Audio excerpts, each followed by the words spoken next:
Welcome to my channel నీ ఇల్లు బంగారం గాను. ఈరోజు వెన్నను ఎలా తయారు చేసుకోవాలో చూపిస్తానండి.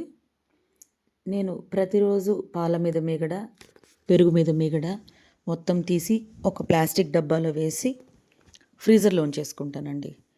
15 రోజులకు కానీ 20 రోజులకు కానీ బయటికి తీసి దాన్ని మిక్సీలో గ్రైండ్ చేసి కొద్దిగా వాటర్ వేసి ఇక్కడ చూపిస్తున్నట్లు పెద్ద వెజల్లో వేసి పెట్టేస్తాను. 1 డే ఫ్రిడ్జ్లో పెడతాను.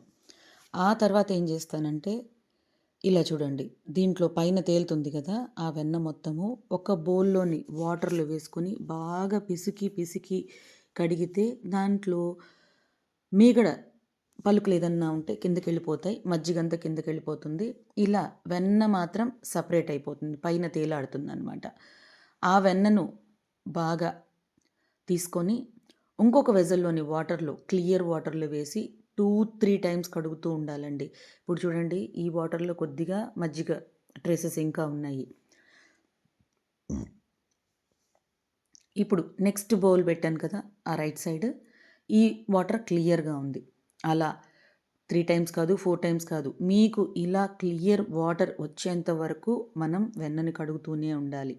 అప్పుడే నెయ్యి పూసగా వస్తుందన్నమాట.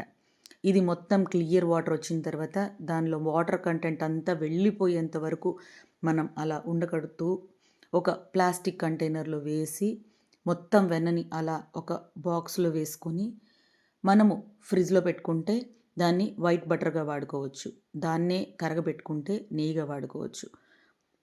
Thanks for watching.